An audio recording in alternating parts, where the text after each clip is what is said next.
97.9 The Box. It's Young Jas here with IYLA. Came all the way from LA. Yes. You're from LA, right? Yes, from LA. What part of LA are you from? The Valley, like North Hollywood area. Ooh, okay. So I've been to the Valley. A lot of people, what do you think is the biggest misconception people have about the Valley? Because I think people think Clueless first. Okay, I would say, yes. I would say that we all are like, totally, oh my God. But it's like, not. Yeah. It's not like that. It's not. If you're from the Valley, I don't think that you naturally talk that way. Now you're like, maybe I do. Now I'm all watching every word okay. I say. But yeah. I say like a lot. I think that's the like biggest thing, probably. Yeah. And then rewind, just because I have to go back to your name. So it's IYLA. Is that your real name? My real name's Isabella. IYLA is like a nickname. Ooh, how'd you get the nickname?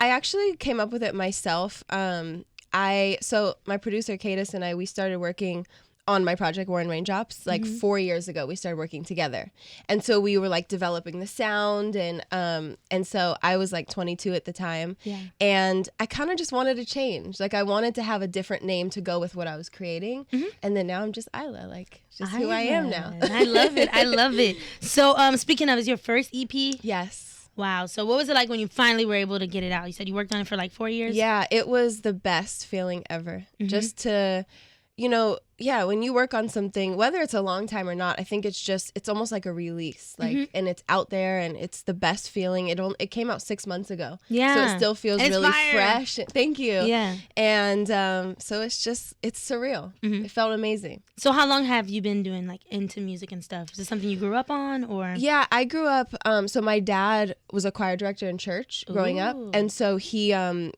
music was just always a big thing. And then my mom was such a fan of music and just creativity in general that I grew up around so much music. Like it was just probably the most important part of my life. And so I knew I wanted to do it.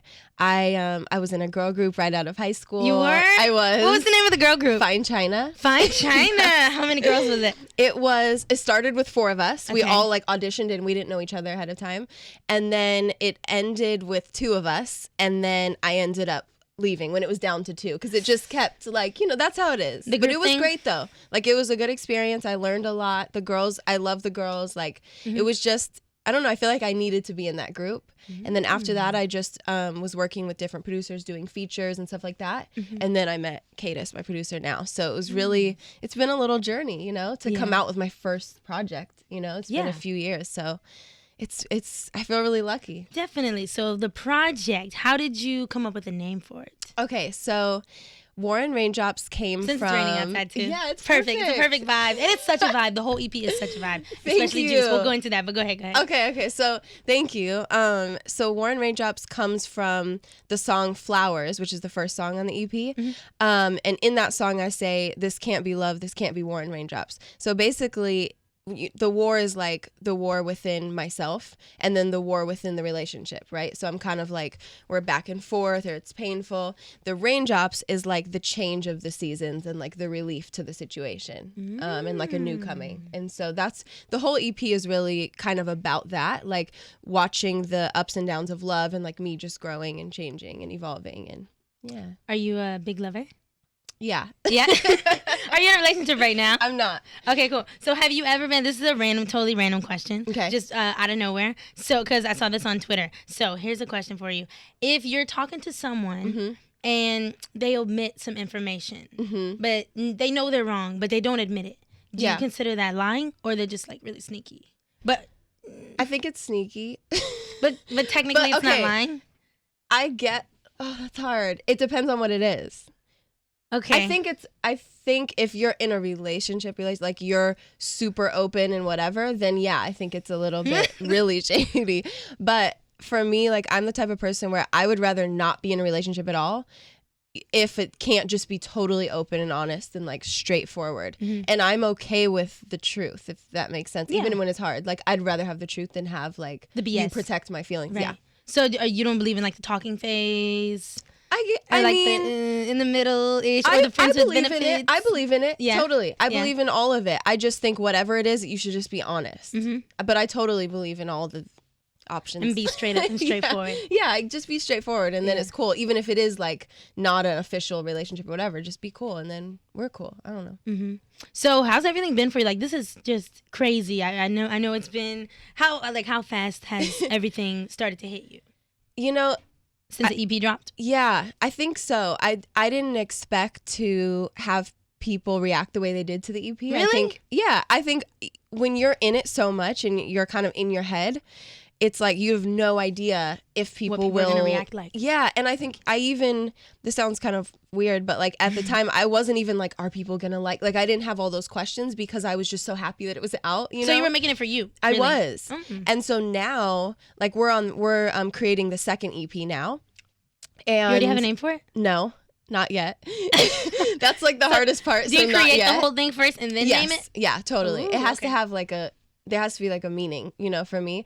But now I feel a little more pressure because now there are all these amazing ears listening, and eyes watching, you know. Yeah. And so I don't know. It's been such a cool experience to get to do, like right now I'm doing a radio promo tour, and it's like I get to see our beautiful country, and I get to like be places I've never been before, and I don't know, the love from my supporters is just kind of like shocking to me. Wow. And I'm not really used to it. Well, you're definitely killing it. You're killing it. I think the first time I heard about you was for the juice video. Oh yeah, because I have this segment called Jazz with the Juice. Okay, so I have to say, what's your favorite juice? Oh my gosh, pineapple juice. Same. That's my favorite one. Same. Juice. What about bowl juice? Like cereal milk, or like the end of your pho, or ramen, or like, you know what I mean? Ramen. Yeah, ramen? Definitely like the spiciest. Yes. Are you a cook? No. You don't cook at all? Not really. Because you don't have time. I don't, but I'm just like, that's not for me anyways. I'm like, but okay, if you're trying to impress a guy, what's your go-to meal? You have nothing. You'd be like, let's go out somewhere. I'll pick the best place. No. Yeah, I feel like I can cook, but I wouldn't do that to impress That wouldn't be your. If it was good, I would impress myself. What's one of your favorite places to eat at in LA? Ooh, I love, speaking of ramen, I love this place called Tamashi Ramen, and it's not like fancy or anything. It's just really good. Is it in Silver Lake? No. There's a few. The one I go to is in North Hollywood. It's right by where I live. So that's like my go-to favorite thing of life. I get like the spiciest one, chicken ramen. Yes. It's fire. My favorite. And back to the juice video real quick. Yes. Where did the inspiration for that video come out? Because it was crazy. We're just rewatching it right now. We're like, what? Thank you. So the juice video, the song is really about like unexpected love and like, where did you come from? You just dropped out the sky. You just fell in my lap. And like, I didn't want this, and now we're together, and how did this happen? So the video, I really wanted it to be also pretty unexpected. Like everything is a little bit like, that's weird, or that's different, you know? Yeah. And it started with me creating a mood board of like this burnt orange juice. I wanted to play off of like orange juice kind of. And so this burnt orange aesthetic and like those stairs and just the weirdness of it. And then my director, Embryo, he like just takes everything. We do everything together, and so he just takes it to the next level of like avant-garde, crazy. He has an incredible creative mind, and so I trust him a lot, and we just kind of create these weird things together. Well, I'm looking forward to seeing more videos. Do you have any more videos coming up soon? Or are you gonna wait for the next EP? So I have Juice is out, Shampoo is out, and then I have a video for Flowers that will be coming out soon. Yay! Yeah, and that one's just we just shot it a couple days ago, and that one is gonna be really just special and cool. Like, I'm really excited for that one. Did you shoot it in LA? Yes. Yeah? Yep, we went back to LA to shoot it and then came back on the road. So. Amazing. Well, I can't wait to see it. And just finally, like, so what else is next for you? I know you're on the tour and stuff. Yeah. So I also, basically the Flowers video will come out, and that's going to be really exciting. And then we're just working on the second EP, and that'll be out soon. And I hope to tour soon. I think that'll be life-changing and amazing. And I just want to like get on the road and do that. Are there any artists that you would want to tour with or work with? Or anything like there's so many. I really love Kehlani. Ooh. She's like, I just think that she's awesome. I love all these, like, I love SZA. I love her. I love all these powerful young women who are standing up for what they believe in and speaking that in their lyrics and just being really like straightforward. And I love that stuff. So any of those. Well, I have my fingers crossed for you. Thank you. Thank you so much for coming by. It was very nice meeting you. Thank you. It's IYLA and Jazz with the Juice on the Real Sound of H-Town 97.9 The Box.